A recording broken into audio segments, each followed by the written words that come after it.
Welcome to the Viking Age podcast, the official podcast of the VikingAge.com. My name is Chris Schad. I'm a writer for the Viking Age Zone Coverage, Bring Me the News, and the Brookings Register. My co-host is Adam Patrick, who is the managing editor of the Viking Age. We do this every Monday with a late week episode right here on the Viking Age YouTube channel. And we're also in podcast form the very next day on Apple and Spotify. However you consume us, make sure you rate, comment, like, and subscribe so you never miss a new episode and we can spread the word to the masses. As you can see, Adam is working overtime with a second appearance this week. I feel like this is when Roman Reigns has to appear on back-to-back SmackDowns. Just like, oh, he's still here, no time off. So great to have you, Adam. What's going on? Yeah, I figured I could slip this into my schedule after the Vikings made some interesting moves last night. So we got a lot to talk about. Now, let's just dive right into it because JJ McCarthy is now the Vikings quarterback of the future. The Vikings came into the night with the 11th overall pick. They didn't trade up with the Commanders, the Patriots, the Giants, or the Chargers. Instead, they give up a 4th-round pick, the 129th overall selection, and a 5th-round pick, the 157th overall selection, to move up one spot with the New York Jets to draft JJ McCarthy out of Michigan. How are you feeling about JJ McCarthy as the Vikings quarterback of the future? I like it. I'm excited. It's the start of a new era. Sounds like Kevin O'Connell and Quesido Fomensa. I really like the kid. So, if they like him, it seems like a good sign. And I think he's in very good hands with Kevin O'Connell. He's going to have a lot of tools to succeed. I think it's going to be very hard for him. It's going to be like he's going to have to try to fail because he's got, good coaches, good weapons. He's young. I think he turned 21 in January. Much different than a couple other quarterbacks who got drafted last night. And he doesn't really have a lot of pressure to come in and start right away because, yes, the Vikings did sign Sam Darnold and he's viewed as a bridge quarterback. But if needed, JJ McCarthy can sit for a few games or his entire rookie season, whatever the Vikings see fit. So he's entering a very favorable situation. And I'm excited, just excited to have someone new to talk about that's not Kirk Cousins, even though we'll talk about him a little bit. And just excited to see what this kid can do. Apparently he grew up big hockey player, so it seems like he's going to fit in real well in Minnesota, the state of hockey. I'm excited to see what this kid can do once he actually gets on the field. It's I'm just excited. I find the whole hockey thing hilarious. So of course he had a conference call with the reporters last night, and in the middle of his conference call, Wayne Gretzky gave him a call because I guess they work with the same marketing agency or something. And immediately every reporter just jumped on the hockey thing because this state is a whole bunch of, even though it's a basketball state right now. By the way, I got my Jake's Crafts, man. I got the Anthony Edwards, Justin Jefferson collab. For real. So yeah, they still need to do it for real. I mean, they're both fans of each other. JJ's sitting courtside. That's the other thing. If I were to nitpick this pick, like now when I say JJ, I have to clarify what I mean.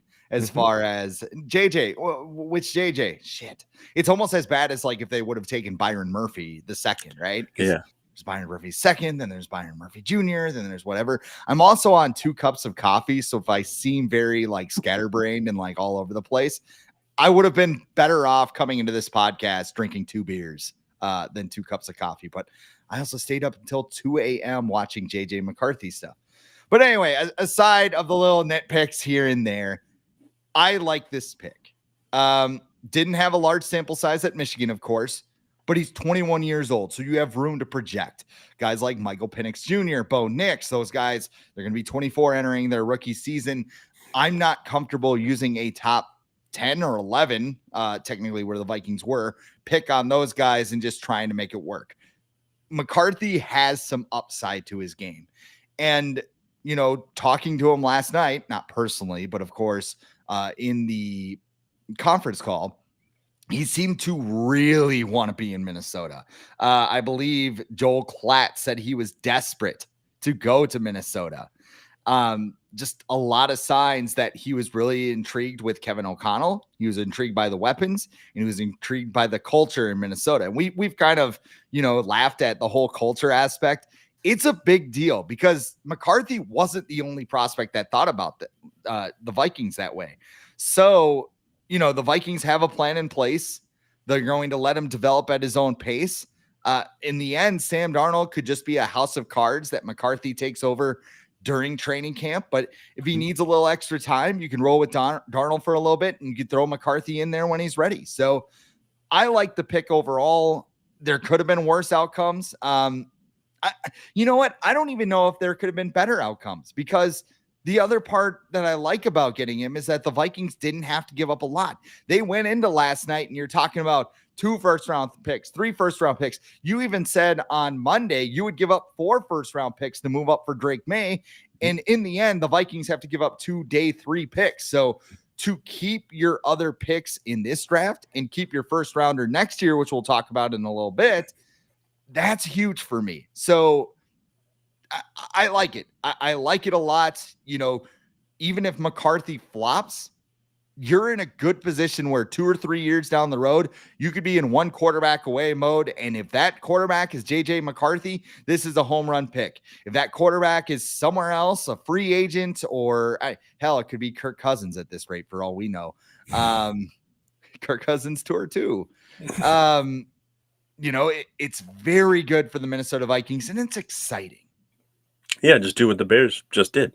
They drafted Justin Fields, didn't work out, and now they're going with Caleb Williams, and they got Roma Dunze. They had a very good draft. I'm reluctant to say because they're in the NFC North, and the Lions are doing better, and the Packers are going to be better, and the Vikings are trending in the right direction. So yeah, I'm happy with the selection of McCarthy. Yeah, and like you, I'm happy with how they got it. They took a risk because we heard a lot about how the Giants could have selected McCarthy if he was still on the board. They opted to pass over him and stick with Daniel Jones. And who'd they select? Malik Neighbors. Yes. Yeah, and they gave him finally someone to throw to, and then. Yeah, I mean that's it too. Like with Daniel Jones, sorry to interrupt you, but I mean, I think Daniel Jones is good? No, but your first round pick, Darius Slayton, or I mean your number 1 receiver. I'm sorry. Coffee's getting to me a little bit this morning. But and then, look, I just thought real quick, like if the Giants suck, they're probably gonna try and figure out a way to get who's the young Manning, Arch Manning, try and get another Manning on there. That would roster. Be 2 years down the road, though. 2 years? Oh, Arch Manning's not even the starter at Texas. It's Quinn Ewers, who I liked until he shaved his mullet, but it's regardless. Or who's it? Deion's kid, right? Who's coming out next year? So next year there is Shedeur Sanders. He's currently projected as the number 1 pick. Then you have Quinn Ewers at Texas, and you have Cam Ward, who transferred to Miami. So those are the top 3 going into next year. Now. And then, like you could have a Jaden Daniels and McCarthy and all those guys that pop up. But no, I like the pick. Ready to get this rolling. I just want to see, the JJ to JJ connection that we've been hearing about. Now we finally get to see. And obviously he wanted to be with Minnesota. He gets to throw it at Justin Jefferson. He gets to play indoors. Is to work with 2 former quarterbacks and Kevin O'Connell and Josh McCown. Like, I'm pretty sure just about every quarterback prospect, even Caleb Williams, was like, "Yeah, I'd love to land in Minnesota because it's a great situation." So I think he's got a good chance to succeed. It doesn't, some people might look at it as a reach. I don't think it is. I think he came off the board right around where a lot of people.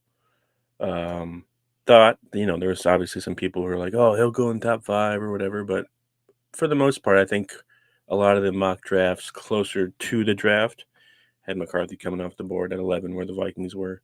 And I'm curious why they traded 1 pick ahead. They must have thought like maybe the Broncos or the Raiders wanted to trade up, or somebody else wanted to trade up to get McCarthy, because they could have waited and saved their picks. But either way, I'm fine with them. I'm fine with them being aggressive and going to get their guy. And they did the same thing with their next pick as well. The Jets, it could have went one of two ways. The Jets could have bluffed them into trading up, which Yeah, I'm okay with the cost. I don't care. Like fourth and fifth right. round pick. Like we're gonna talk about this in a second. I don't care. I'm fine with it. You got your guy. I'm happy with it. Yep. It's also possible Denver called because Yep. they wind up with Bo Nix, and then the Raiders, they get completely shut out, and they're like, all right, I guess we'll take Brock. I was going to call him Brock Bowers. Faber, Brock Bowers, Brock Lesnar. There's too many Brocks in the draft and pro wrestling and everything else. And the thing is too, like with the trades, with this trade and the other trade they made, in like 2 or 3 years, if JJ McCarthy and Dallas Turner turn out to be great players, no one's gonna care how much they gave up to get them. No one at all. So And think about it this way, they could be getting a couple of comp picks, maybe a little something extra. they'll be getting at least one. Yeah, for a little tampering. I don't Which Kirk Cousins is like, what? What's going on? Talk about him soon. We're just holding. Like I said to Adam off air, I'm more excited to talk about the Michael Penix pick than these picks, but we'll get to that. That'll be our finish here. Last question on McCarthy before we move on. How long do you wait until you make the move to have McCarthy start?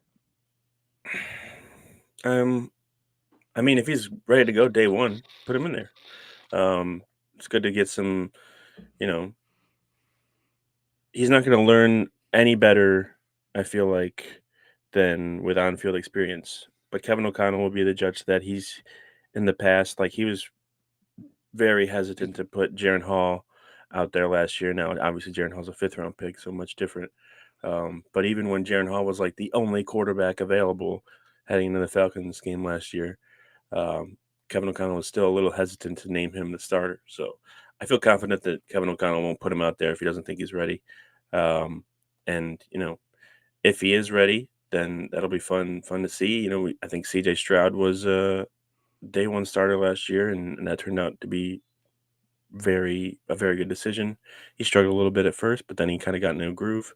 So I think it might actually just depend on the schedule too. Like if they're facing a bunch of, if they're facing the Lions or the Bears or another tough team, a couple tough teams to begin with, you might want to give JJ a little break. Let sit out the first month and see how everything goes, or sit out the first 2 games and see how things go. But I have no problem if they start him day one. I think he would be fully capable, and I have no problem with him sitting either, because guys like Patrick Mahomes, Josh Allen, Lamar Jackson, all of them sat during, at least for part of the rookie year, and they've turned out to be pretty good.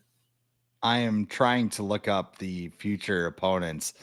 Vikings website had to, they're doing this in the dumbest way possible. So like they have this write up where they write like a couple paragraphs about each team, where it's just like, I just want to see. You got to go. I think it's the second link when you search it. It's and then it's football. like huge logos. There we go. If I expand the thing, geez. I'm looking at the home opponents. You got, let's see, I'm just looking at, it's like Houston Texans. That's a tough game. The 49ers at home, like they open with that'd be a little bit hard. Going to Seattle, probably don't want to start a rookie there.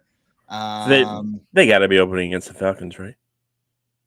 I would, here's the thing. It's kind of like the Russell Wilson Seahawks thing, like a couple years ago, where they had the number 1 game because they weren't sure how good the Seahawks were going to be without Russ. Right. So, like, I don't know. I mean, that would be, I feel like it'd be smart of them to do that, because, like you just said, they don't know how good either the Vikings or the Falcons are going to be. Right, and it should be.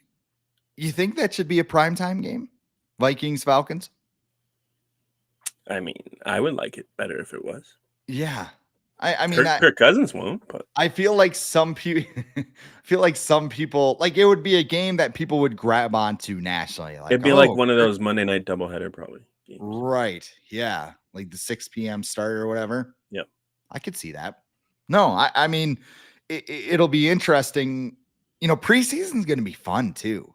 Yep. Like watching McCarthy and Darnold play, and like if McCarthy goes out there and you're like, whoa, he looks pretty good. I mean, I know you gave Sam Darnold $10 million, but like we said all along, it's a bridge. It's a house of cards that you hope that McCarthy can take over later. And Sam Darnold has known with Oh yeah, what he's entering. He's not. He's not coming in and be like, oh, I'm competition for the starter. He's not in a Coles screaming frick No. at the top of his lungs like somebody else we know right now.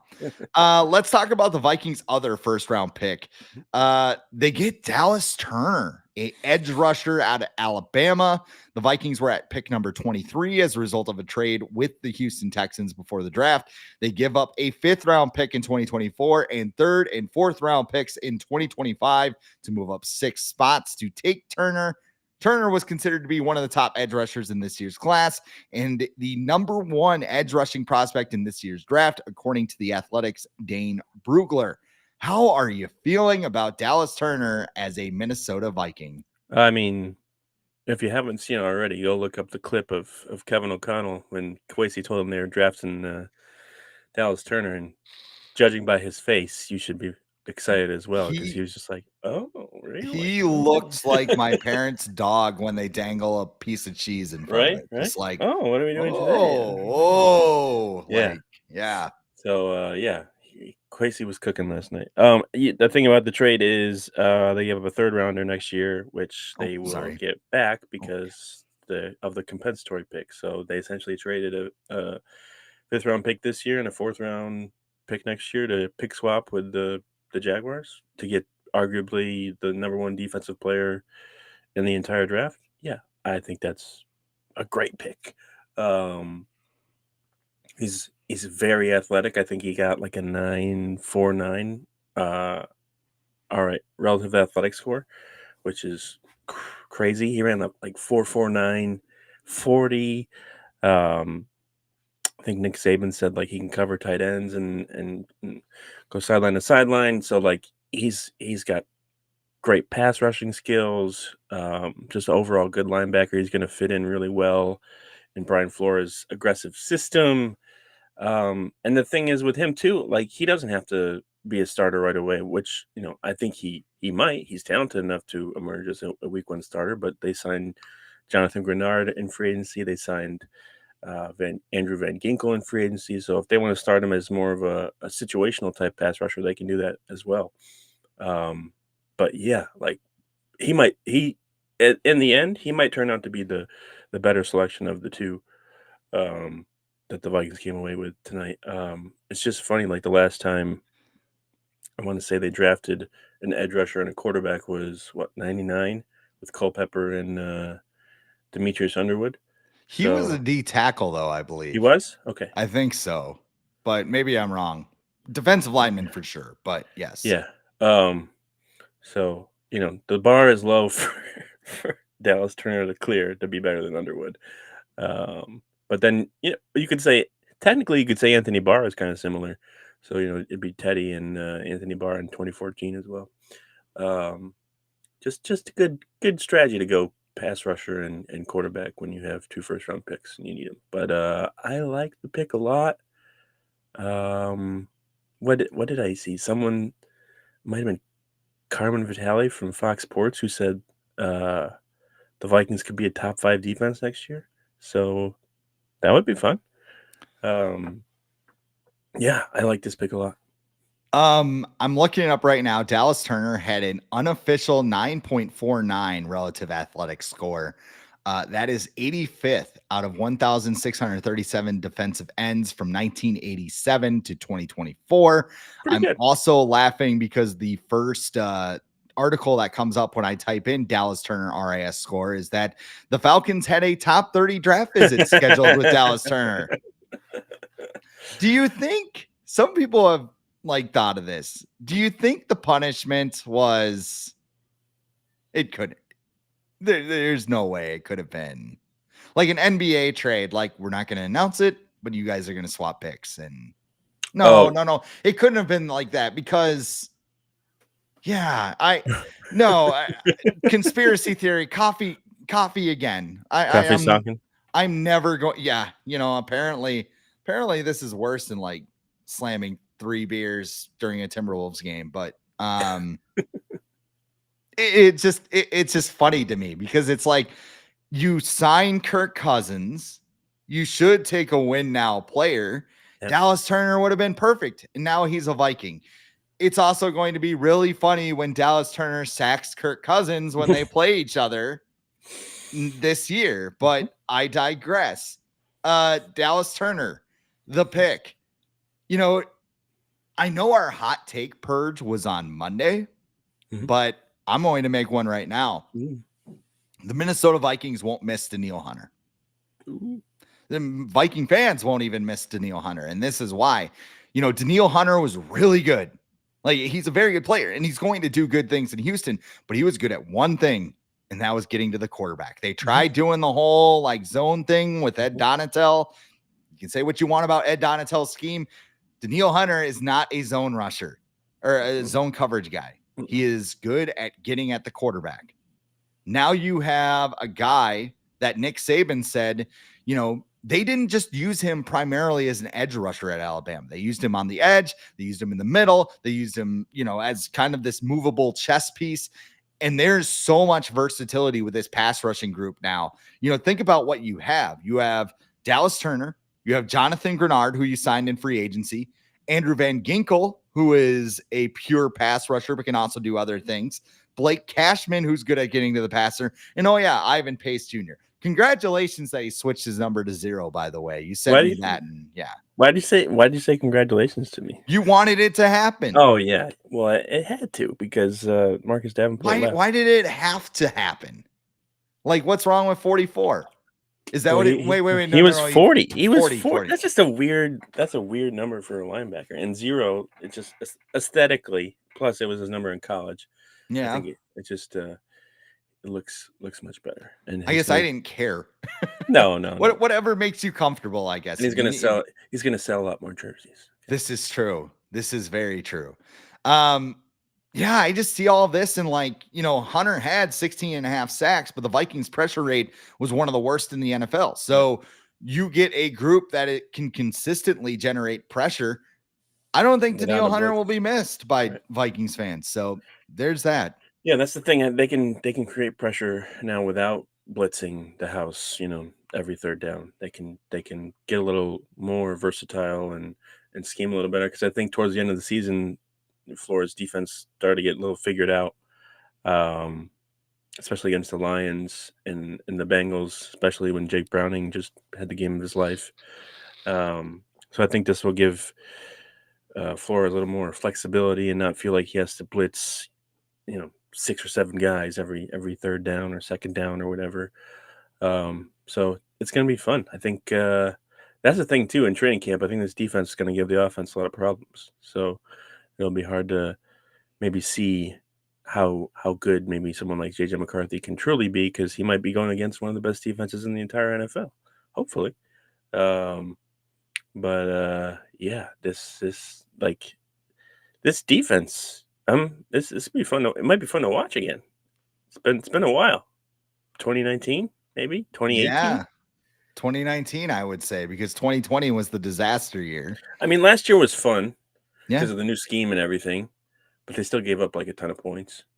So maybe this year they can just kind of clamp down, and a couple of guys will be in the system for the second year in a row with like Josh Metellus and Byron Murphy and Mekhi Blackman. So like, I'm looking forward to see what this defense can do for sure.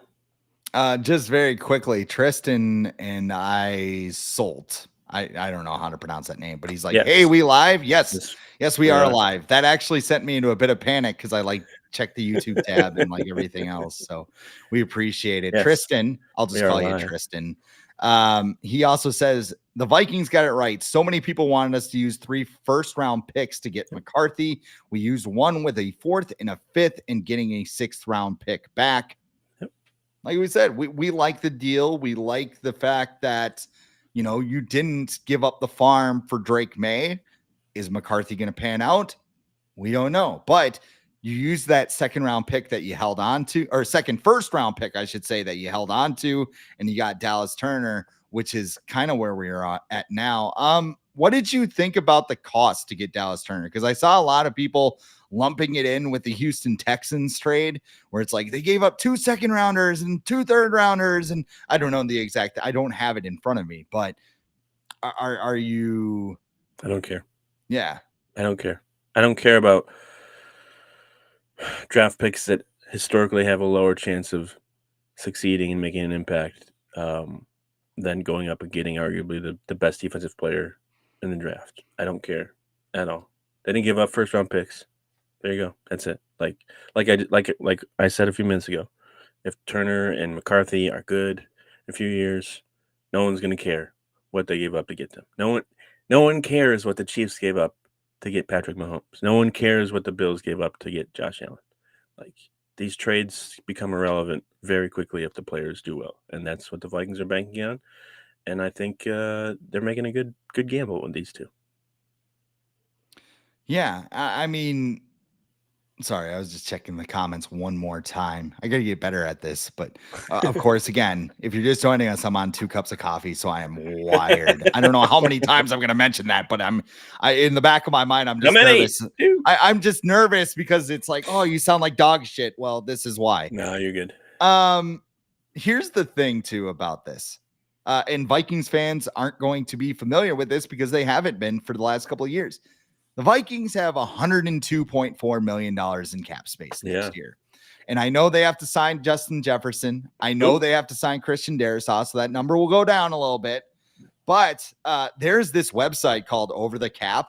And I don't think people know about it because everybody kept saying, well, they're going to trade for Justin Herbert. And if they went on this site, they could look that it would have cost the Chargers $60 million in dead cap to trade him last night. And apparently the Vikings called. So I don't know if they just saw everybody talking about it and they're like, well, we should call the and Vikings ask. And who else? Was it the Jets? No, not the Jets. I think the Patriots called. Yeah, that's who it was. Yeah. And they're like, do you want to trade it? And they're like, the are Chargers you high? What? No. They probably sent him a link to Over the Cap. Like, this isn't and 2, if they called, they had to have gone to Rob Brzezinski, so can we make this work? And Rob's probably like, you could call. Rob's probably like, yes, we can, but I don't know if the Chargers can because they'd have to pay $60 million in dead cap. But. Right. It's just so weird that this keeps coming up as a thing. And it's just people who look at Harbaugh and his past and are like, oh, he likes to run the ball a lot. And they just hired who's their offensive coordinator that they hired? Greg Roman. Greg Roman, yeah. But Harbaugh also had success with Alex Smith and Andrew Luck in his past, and JJ McCarthy. Mm-hmm. So I think Justin Herbert's going to be fine. He's not going to probably not going to throw 50 times a game. Harbaugh might actually be able to extend his career and protect him more and maybe make him even better. So yeah, the Herbert things were always weird. It was weird to see that Schefter posted that. It's like, okay. And then I think even Kwesi was asked about it last night and he was just like, yeah, I love reading that stuff because it's hilarious. Because Schefter probably actually got that from an agent. Yeah. Oh yeah, but the thing, it's Madden fantasy land, TikTok videos, stuff comment, subscribe. It takes more. 2 seconds to look up because I think it was might have been DraftKings or FanDuel that put out DraftKings put out a thing last night. It was like, this just seems like it's meant to be or something like that. It was trade proposal for Justin Herbert. It's like he's not getting traded. There's no one believes that other than people just that want, engagement online, pretty much. And they got what they wanted. Yeah. Just not all engagement is good engagement. Some people it doesn't matter. Some people are exhausted of people on Twitter. I don't know. Like a certain hockey team's fan base. I digress. back to the cap space, though. They have $102.4 million in cap space. Mhm. This means they can go hard in free agency next year. And looking ahead, you look at some of the guys that could be available. Tavarius Ward is set to be a free agent. AJ Terrell is set to be a free agent. Even short-term plug-and-play guys, Zach Martin is scheduled to be a free agent. DeForest Buckner, Creed Humphrey of the Kansas City Chiefs could also be a free agent. A lot of these guys probably won't wind up being free agents, but, look at what the Vikings did this year. I mean, what the Vikings like to do in free agency in this era is find guys with some upside and project. Like Jonathan Grenard's a great example because they sign him, they do the whole void years thing, and then they sign him to kind of what is considered to be a cheap deal. They can rework it in the future. There's some upside there. Like, I like the flexibility that they have going into free agency. And this is the other thing, and we've mentioned this before, the Vikings still have their first round pick in next year's draft. And when you look at that, that's huge because I'll be honest, the Vikings could suck next year. Mm-hmm. They could very well suck next year. The NFC North is better. TJ Hawkinson might not be ready until mid-season. Sam Darnold could be awful, and then JJ McCarthy could have growing pains. I think this is a 7-10 win team. There's a chance they could do more like the Houston Texans did with a rookie quarterback, but what's stopping them from getting Justin Hunter in the next year's draft, the Colorado corner, or some people have him as a wide receiver. He's like Champ Bailey. He can do both. Mm-hmm. And I know some people are like, well, no, he's not going to fall to the Vikings. They're 1-2 right now, Hunter and Shadur Sanders. Well, a lot can happen. Dallas Turner was a projected top 5 pick last July. JJ McCarthy was a 2nd round pick dating back to last January. Like, there's a lot of shit that can happen. And if the Vikings have a pick within that striking distance, who's to say Kwesi, if they're sitting at 9 next year, we'll just say pick 9. They go 7-10 again. They get pick 9. What's stopping Kwesi from going into his 2026 picks and be like, all right, we'll give you a 4th and a 5th and whatever, like they did this year to go get their guy. Like, I love it. I love the fact that they didn't just sit there at 23 and go, well, if he falls to us, he falls to us. Like, Kwesi's like, nah, we're going all in on this. Invest in good players. Yeah, that is the strategy here. There's a lot of things they can do with that first round pick as well. Like, if they're playing well next year and they feel like they need to add someone at the trade deadline, they can use that pick to pick someone up and add them. They can, in the draft, if they feel like they need to get more picks and they don't like kind of the people that are in the first round, or they don't feel like they're worth it where they are, they can trade back, get a 2nd round pick, get some more picks. So they have a lot of flexibility is the word that they've liked to use for the last few weeks, and that they still have that with the cap space and the first round pick, and they're going to get the comp pick from Cousins, maybe another one if Reisner signs somewhere. So yeah, they're set up very well for the future. I personally think that they could go on like a Texans kind of run next year, or the Eagles kind of run where when in Jalen Hurts' first year as a starter, where they made the playoffs as well. You're not expecting them to win the Super Bowl or even make the NFC Championship, but I think they can challenge for the NFC North, not win it, but they can be competitive, and then at the very least, I think they can get one of those playoff spots, a wild card spot. And then, obviously you want them to do better, but I think for a team that's in this stage of rebuilding their roster with a bunch of young players, I think, just getting in the playoffs would be a big success for them next year. Think about it this way. They re-sign it. Well, here, I'm actually going to go to the comments quick before we go to this, because Tristan had another one. He puts it pretty well, I think. Think of this. We got a highly rated quarterback and the guy considered to be the best defender in the draft. Can't disagree. Nope. And that's, I think, why people are very excited this morning about the Vikings, because Kwesi cooked, as they could say. Yeah. He got in the kitchen. He threw some shit. Even Kevin O'Connell was like, he was probably floored. He thought they were trading back from 23. He's like, Kwesi's on the phone again. He goes, doing it again. Trade it up, buddy. Yeah. Like, Dallas Turner, you are a Viking. Like, it's exciting. And, like I said, the flexibility and everything else that's going on right now, I'm digging it. Like, even if they think about if they re-sign Kirk Cousins, they win 10 games next year. Everybody's kind of like, great, awesome. This is fun. Maybe they would have drafted Michael Penix. We're almost there. We're almost there to talking about it. But like, think about this. So you win 10 games. Like, if you win 10 games this year with JJ McCarthy stepping in, maybe he makes a couple starts. He looks pretty good. You have all this cap space. Like, remember what the Eagles did? Like, they barely got into the playoffs. I think it was 2 or 3 years ago. Then the next year, 2021, I think. 2021, it would have been, yes, because last year was the 2023 season. So 2021, barely getting in the playoffs. They spend all sorts of money in free agency with their cap space, bolster the defense. Yes. Drafted go to the Super Bowl. Smith. Yes. And we could lose to Patrick Mahomes in 2 years. That's an exciting thought. 5 Super Bowls. Super Bowl, it's okay. Yeah. I would take it like shit. We've never seen them in the Super Bowl. I would be disappointed if we lost to Patrick Mahomes, but I'd also be like, well, it's Patrick Mahomes. I guess I understand it, but.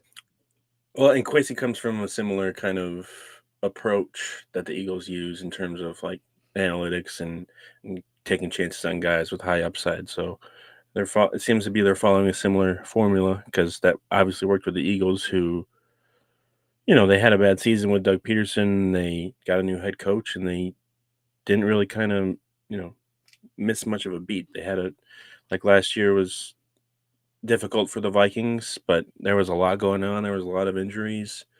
And I think that the Vikings they're heading in the right direction now with what they've done so far this offseason. I think, I'm not even doing the homer thing, but I just think they had a really good offseason so far, and the draft's not even over. Well, speaking of other teams' off seasons, we're finally here. Might as well talk about it. You think Kirk Cousins regrets signing with the Atlanta Falcons this morning? Because his bank account does. Yeah, I'm sure he woke up upset, and then he looked at his bank account and he said, "Oh no, I'm good. It's not about the dollars; it's what the dollars represent." And the Falcons probably told him, "It's not about the money; it's about the message." And, burned it like the Joker in The Dark Knight. Mm-hmm. So this was fun because fun is a weird word to use, but Ian Rappaport went on at the beginning of the draft on NFL Network's coverage and said, Arthur Blank is really serious about a succession plan for a quarterback, and they're targeting Michael Penix Jr. at 8. And I'm thinking it's a smokescreen. Turns out Penix was not the smokescreen. It was actually Kirk Cousins, who Diana Russini called the most expensive smokescreen in NFL history. Mm-hmm. The Falcons take Michael Penix Jr. to be the heir apparent. Mm-hmm. He will turn 24 years old in May. Mm-hmm. And after the draft, the general manager, I don't know his name, I apologize, but Raheem Morris and Terry Fontenot. Terry Fontenot, thank you. They get up to the podium and they are explaining everything like, we can wait 4 or 5 years for Michael Penix. He'll be 28 or 29. This is like worse than Hendon Hooker. This is like, let's use a top 10 pick and just have him sit there while Kirk Cousins, ages out. Like, Kirk had to have dropped the biggest frick you could have imagined. He had to have been on the trade me right freaking now. This is bull crap. I hate it. Crap might have been like a little too high. You expect that language at a Denny's or something, but yeah, like, is he still going to retire with the Falcons now? Is that still in the cards for Kirk Cousins? I think he'll retire as a Arizona Cardinal or a Seattle Seahawk. Maybe a Winnipeg Blue Bomber. You never know. Yeah, the GIF or the meme of I think it's Lloyd from Dumb and Dumber, where he's sitting in the bed just crying and rubbing his eyes with dollar bills. Yes. It's probably what Kirk Cousins was doing last night. Because, I mean, come on. You're 36. You're going to be 36. You're coming off a torn Achilles. What did you expect? Like, yes, it's the pick of Penix is super confusing, but them picking a quarterback is not. Like, if they should have probably picked JJ McCarthy, because that would have made more sense to sit him. Because Penix is going to be 26 or 27 by the time he starts, and he's going to need a new contract. Like if he has one good year, it's really weird. And Penix isn't one of the quarterbacks that people thought needed to sit because he's been in college football for like 5 or 6 years. It's just a really odd pick, and it's very funny, I guess, because a lot of people have the same reaction. Like, what are you doing? You just gave all that money to Kirk Cousins, and now you're spending a first round pick on someone who's not even going to help you for probably the next 2 years. But I think the explanation from the Falcons GM was like, "Oh, well, we think we're not going to be good enough to get a top pick like this, or bad enough to get a top pick like this with Kirk Cousins for the next few years. So we want to make sure we got him now." And it's like, have you been watching Kirk Cousins his whole career? Like, teams either go, you're going to be between 10 and 20, so you're not going to have a bad pick, but you're not going to have a good pick either.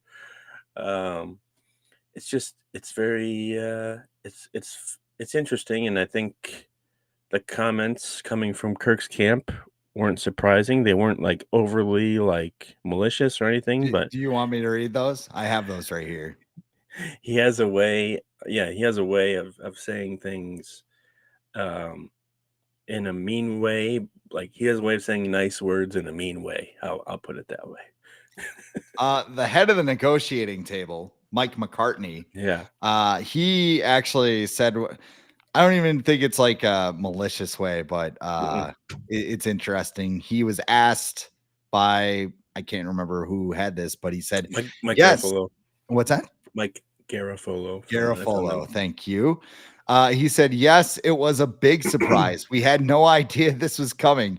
The truth is, the whole league had no idea this was coming. We got no heads up. Kirk got a call from the Falcons when they were on the clock. That was the first we heard. It never came up in any conversation. There were also some reports that said they had talked about maybe taking a quarterback, but late in the draft. What is funny is this is a quarterback that was, hell, I'll use the word, afraid of Kyle Sloter and Bo Levi Mitchell. Remember him? Yeah, I do. NFL quarterback came in. He's like, well, we don't want you to take the starting job. We got Kirk. Like this, it is absolutely hilarious. And it's even going to be better because we haven't heard from Kirk Cousins yet, because the Falcons reporters are going to do what the Vikings reporters did with Kellen Mond a couple years ago. And it's that much magnified because Michael Penix Jr. is a top 10 draft pick. Like, yeah, not Kellen Mond, who Kirk Cousins doesn't feel threatened by. Like if the Falcons went and got, I don't know, Spencer Rattler, he'd probably be like, oh, okay, whatever. Yeah. But they spent a top 10 pick on a quarterback. I mean, looking at the situations, both of what the Falcons and the Vikings did last night, I got to imagine Kirk Cousins is like, I should have just stayed in Minnesota for like another year. Like at least I would have known that, there'd be a better chance of me staying there longer because JJ is younger. So yeah, he probably has some regret. But once again, he can look at his bank account and just be like, oh, yeah, we're fine. We're good. Vikings history suggests this is how it will go down. So Falcons come to Minnesota. Kirk plays quarterback. He drops back, is sacked by Dallas Turner, gets hurt. Michael Penix comes in and is the best quarterback in the draft. So Dallas Turner is Mo Lewis in this situation? Yes, Dallas Turner is Mo Lewis. Somebody else compared it to Any Given Sunday, which who was the quarterback? Was that Dennis Quaid who was the quarterback in that movie? I think so, yeah. And then Jamie Foxx was steaming Willie Beeman and comes in and balls out. Yep. Could definitely see it playing out that way. But for now, the Falcons are the MVP for the Vikings getting JJ McCarthy and probably the big thing in this too is like we've heard from Cousins and his camp, obviously going to sell it in a positive light, but we don't know how like far along Cousins is truly with his recovery from his Achilles. We don't know if he's going to be the same player. So, like, to be fair to the Falcons, they could be thinking about that too. Like, what if Kirk Cousins isn't the same guy that he was pre-torn Achilles? Like, they could be thinking about that too. And maybe this is a smart move. by then maybe like this time next year we'll be looking at like, whoo, good thing the Falcons drafted Michael Penix, or else they'd be screwed. So right now it looks like a very confusing and odd move. It's funny for Vikings fans to sit back and laugh and be like, oh, Kirk Cousins, he didn't know it was going to happen, karma. But I think we gotta let it play out, and see how it goes. Yeah. It's gonna be fun, and we're gonna get a lot of, oh, why do you even care about Kirk Cousins? He's not in the Vikings anymore. Okay, all right. We're bitter. I'll Yeah, admit it. We're bitter. Like the organization bent over backwards to accommodate Kirk Cousins last 2 years. I would say I wouldn't say we're bitter about him leaving. I would say we're bitter about the way in which he went about it. Yeah. Yeah. I would agree with that. Because we all wanted him to go. We all Right, wanted the yes. Vikings to move on from him to start somewhere new. But the way he went, like, oh, there's turmoil. Not everyone agrees in the front office about me, and I want to retire a Falcon, and blah blah blah blah blah, and negotiating with the Falcons clearly way before the legal tampering period was even allowed. So like, yeah, I don't think people are bitter about Kirk Cousins leaving, just the way in which he went about it. Just gives people he's the bad guy now. He's Scott Hall. I went on the magical website over the cap that nobody knows about. Yeah. And I'm looking at Kirk Cousins' contract right now. If he's traded after next season, there's only a $37.5 million dead money hit, which is well, no, I'm saying only compared to, Justin Herbert. We've seen quarterbacks go for or have bigger cap hits get traded. Russell Like Wilson. remember Carson Wentz. So Carson Wentz was the big one. Russell Yes. Wilson just got cut. So Yeah. what's the cap hit if they cut him? Look in here. $65 million. That's the dead money. Cap hit is $25 million. So, I mean, they could theoretically trade if Michael Penix goes in and he looks like the greatest quarterback ever. They could trade Kirk Cousins next year and go.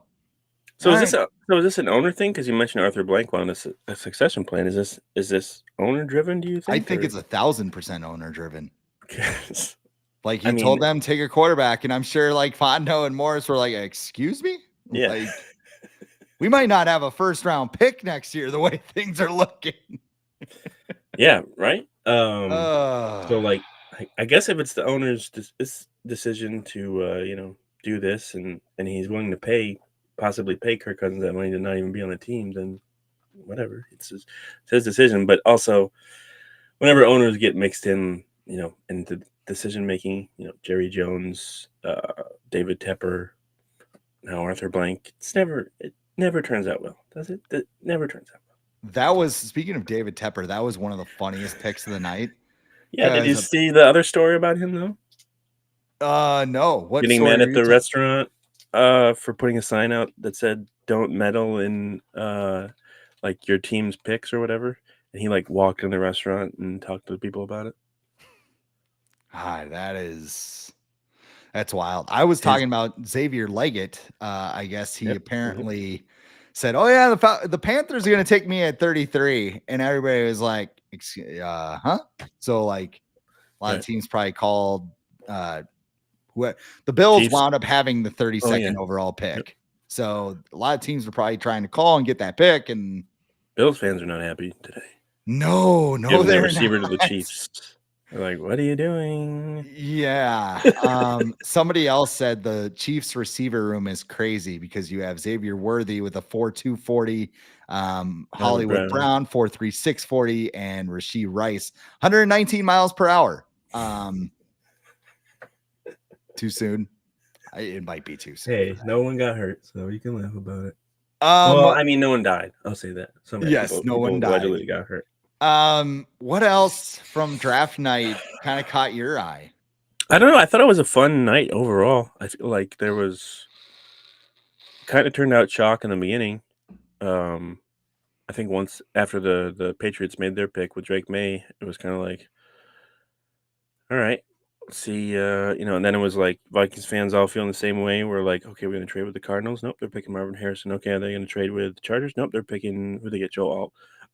And then they like everyone was probably freaking out when when the Giants came on the clock, and then they selected Malik Neighbors. I'm pretty sure I was not the only one who went yes after they did that, because that was pretty much smooth sailing for JJ McCarthy to get to the Vikings. Bo Nix at 12 is interesting. A lot of people had him as a late first rounder at best. So 12, that seems like a Christian Ponder, Jake Locker kind of pick where you're like, we need a quarterback. Bo, you can be good. So. Any quarterback with the name Bo, you can't trust. And it's funny because from a guy, the Broncos GM George Payton was in the room when the Vikings drafted Christian Ponder. So he's been in a situation like that before. You think he was like sitting there being like, Sean, don't do it. It's not worth it. Shut up. You trade for Russell Wilson. Yeah. George Payton. Yeah. Let's be honest with that. Like, he's not the decision maker in that room anyways. It's Sean Payton. And yeah, just the Bills trading back and letting the Chiefs get that receiver. It's just like, what are you doing? And I know Brandon Bean or whatever is going to be like, who cares? Like, we'll trade with him. And then, later on next season when Xavier Worthy's blowing by you, scoring touchdowns because Patrick Mahomes can just chuck it up in the air again. It'd be fun to see. And then I saw a couple clips of Bill Belichick last night. He was on Pat McAfee. He was awesome. Did you see his story about the Randy Moss trade? Yes. Yeah. Yes. That was great. So you should go look it up. I'll summarize it. Basically, he called Randy Moss and like they had to get the trade done by like noon, and he was like in Houston, and like Bill Belichick called him 3 times, and Randy Moss kept hanging up on him, thinking it was a prank. Yeah. Like the scene in Major League where Jake Taylor's like in a hostel in Mexico or something, and they call him and he's like, "Hey, this is the Cleveland Guardians." He's like, "Is that you, Tolbert?" And he's like, "What?" It's like, if you're gonna pull this shit, at least say you're from the Yankees, and like hangs up. Yeah, and then he flew to Houston. Yeah, he was there, or to New England. He was there like at 8:00. It had to be done by noon. Belichick said like he got a physical. He was like, yeah, okay, you're good. And then they negotiated his contract, and he said that Moss was like, all right, give me the playbook because I don't want to look like an asshole in front of Tom Brady. So. And then he was sitting there saying like, "Oh yeah, well if you get post," he's like, "I'm not getting that cover. Yeah, I'm getting cover 2." He's like, "Why would you get cover 2?" Yeah. Throw it up. And then he had 25 touchdowns. So yeah, that was an awesome story, and he just had a lot of really good insight on like, what teams are like. I think when the Panthers trade up, he's like, "Oh, they're trading up for Leggett," and he got that right. He got a couple other picks right too, and he really likes JJ McCarthy. Yes. They've actually talked about the potential of a Nick Saban, Bill Belichick like simulcast on Monday Night Football. I think I saw that Belichick is going to be. I think he's going to be on with the Mannings. I think he's doing that. Yeah, I mean, if they like, so the Mannings only do like 8 games a year, right. Like they're part time. I don't know if I want to listen to. Bill Belichick and Nick Saban? They got to have like someone else. Well, and keeping them going along, I feel a little bit, yeah. But I mean, the other thing with Belichick is I think it's like the Rick Spielman effect. Like when Rick was general manager of the Vikings, he didn't give anything and he was just dry, right? But like on TV, Belichick's got like diarrhea of the mouth now. He can't wait to tell everybody everything. He doesn't care. Like he's like, I don't care. So I enjoyed the clips that I saw of him talking. Bo Nix was one of my most humorous things of the night. Like I said, he's accurate and he makes the right decisions, but I can't trust a quarterback who has frosted tips and looks like he's going to revive in sync. Yeah, and he played college for like 8 years. So like, of course he's going to be good by his last season. His family room reminded me of Kirk as well. They all looked like they were going to go to church after. It was very cookie cutter-esque, I guess you could say. You've seen the movie Pleasantville? There's that, and there's the Stepford Wives. It's kind of that kind of same vibe too. That he would have been a great replacement for Kirk in Minnesota from just a vibe standpoint. But I'm sure he's a nice guy. I'm sure he's a nice guy. Just Now he gets to hang out with Zach Wilson. little, yeah. That's an interesting combination. Mm-hmm. They call them mountain lions out there, I heard. All right. Cougars. All right. The NFC North draft makes me a little nervous. Yeah. But Green Bay took an offensive tackle because why would they take a skill guy? But they didn't. Yeah, they didn't, and they didn't take Cooper DeJean. Yeah, this is true. Is Cooper still on the board? Yeah. Is he still on the board? Yep. Trade up and get him here. Yeah, that's the thing. Do we think the Vikings are going to trade it in the day too? I don't know if they have enough ammo because they're. It would have to be the back half of round 3. Yeah, it would have to be. And I don't even know if they have enough to do that because they traded a bunch of their 2025 picks already as well. What do you? I think they only have 3 for next year right now. Yeah, before I continue, what do you want to see the Vikings do the rest of the draft? Because we got 2 days to go here. Well, how many picks? Let me look on Tankathon real quick. See how many picks they have. Well, while you do that, I'm going to go ahead and I'm going to just finish my thought on the NFC North. You have Green Bay taking an offensive tackle. You have Detroit drafting Terry and Arnold, who seems like a lot of fun, a lot of charisma, and a good player overall. And then Chicago gets Caleb Williams and Roma Dunze. They asked Ryan Poles about the Penix pick and like, did it surprise you? And he just basically laughed. He's like, certainly helped. Yeah, I saw that. You probably thought they were taking a Dunze. Vikings have 5 picks left. So they have 1 in the 4th, which looks like to be the 8th overall in the 4th. So that's pretty good. They'll be picking pretty early on Saturday. And then they have 2 in the 6th, the first one in the 6th round. And then they have 2 in the 7th. I would imagine they might keep them. They might keep all those and just add some people. What do I want them to get? I already filled 2 of their biggest needs. I would like to see probably a guard or a center. Keep it pretty boring. Mason McCormick. Remember that name. Okay. Because he plays for South Dakota State. Angry. So Matt Zimmer from, I believe, it's the Mitchell Republic he writes for, but they have a website thing. Forum's a little confusing, but he had a great article on Mason McCormick that he wrote there. Basically, awesome guy off the field, super nice, loves kids, mean son of a bitch on it. So, yes, give me that like on the John Randall line. Yeah, pretty much. Yeah, guard, center, a third receiver. Probably try and do that. Maybe a running back, corner. Corner would be good. Strength in numbers at corner. Interior defensive line. So they still have a bunch of needs to fill, but like I don't know. Like who's the kid that got in trouble with the DUI or whatever? He's probably still gonna be around the 4th round, right? Texas kid, right? Yeah. If he's there, I mean, and you feel confident you can keep him out of trouble, take a chance on him. 4th round pick, come on. It's like Everson Griffin back in the day. I think he was projected as a 1st round pick, and then he got in some legal trouble and slid all the way to the 4th. And Ring of Honor player for the Vikings in my book. For sure. So there is that. I agree with you. I think it should be about the trenches, honestly. Get some guys on the defensive line that can do some stuff. Like we said, I think they're going to spend money to fix that in 2025. But for this year, get a guy in the middle that can create a little disruption. There's a kid out of Miami. I can't remember his name right now. That was pretty good. He was just inconsistent for the Hurricanes. Center? No, the defensive tackle. Oh, yeah. I can't remember his name right now, but he's a guy I like. Fix the offensive line. Get a guard to get some depth, right? Because you just drafted hopefully your future franchise quarterback. So now what your job is to give him weapons and protect him. That's like the last piece on offense, I think. And also, the other thing I'd like to see him do is draft a wide receiver, because this is a very strong receiver draft. I know you have Justin Jefferson, you have Jordan Addison. Get a guy that if one of those guys gets hurt, you have a worthy replacement in there. They could also use it like kind of dirty work guy like KJ Osborne was, but get McCaffrey's brother. Luke McCaffrey, right? He's got a pretty good bloodline. I think you could take a chance on that. Yeah, it could be Bloodline.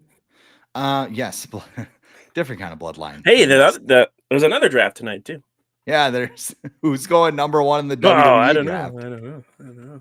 It's Roman Reigns, your podcast namesake. Yeah, he's going to Raw. He's on Netflix. going to Raw on Netflix. It's gonna be a blast over on SmackDown. Hey, should probably get out of here. But what's going on at the Viking Age right now?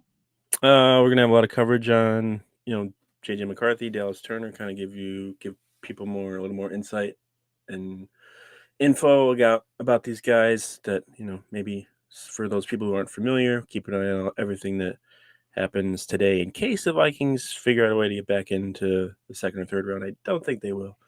But then tomorrow, I think the day 3 of the draft begins at 12, Maybe noon, 11 or 11 Central. Something like that. It's early, and then it'll just be I think they get like 5 minutes between picks, so it'll go by fast. And then on Monday, I'm sure we'll be back and we'll get to recap everything they did over the weekend. And then, of course, you have the undrafted free agents as well right after the draft, so keep an eye on that as well. And maybe we'll have a 2025 mock draft. We'll just get crazy too. There you go. The way too early 2025. Yeah. Mock. Never a bad idea. I want to point out too, this podcast could be a lot of fun in the coming weeks. Chrissy Floyd of USA Today and A to Z Sports is going to join us. I believe she had JJ McCarthy as her number 1 quarterback in the draft. Mm-hmm. So it'll be fun to talk to her next week. Mm-hmm. I'm planning on getting some draft analysis I can't talk draft analysts. Thank you. On to talk about the Vikings class. That includes Trevor Sikkema of Pro Football Focus. I've talked to him a little bit, and Eric Edholm of NFL.com. Hopefully we can. I think that Thor guy likes JJ McCarthy too, right? I think he's a happy guy this morning. He's busy. He's busy though these days. He's very busy. He's on with Colin Cowherd now, but yeah, planning on getting those guys on as well. And then I know a couple of beat reporters who've covered the players the Vikings have drafted so far. Nick Kelly of the Tuscaloosa News might come on, and then I'm going to try and get Gina Trotman of WXYZ in Detroit. She covers the Lions, and she also covered Michigan football last year. So hopefully we can get her on. Her schedule's a little busy, but she is awesome. So hopefully we can get both of them. So it's just so much fun now that they didn't re-sign Kirk, right? Because there's more stuff. There's more things we can talk about. I thought we were going to, us and another, podcast weren't going to have anything to talk about if Kirk Cousins left. So they thought. I think we're doing okay. So they thought, judging by our numbers, I think we're doing okay.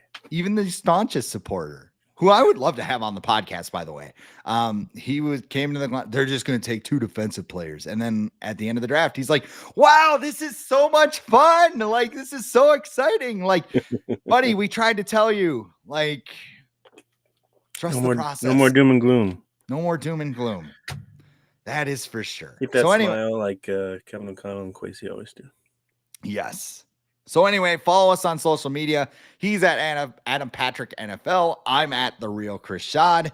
But that's all the time we have for the Viking Age podcast today. We do this every Monday with a late week episode right here on the Viking Age YouTube channel. We're also in podcast form on Apple and Spotify the very next day. But however you consume us, make sure you rate, comment, like, and subscribe so you never miss a new episode and we can spread the word to the masses. For Adam Patrick, I am Chris Schad. This has been the Viking Age podcast.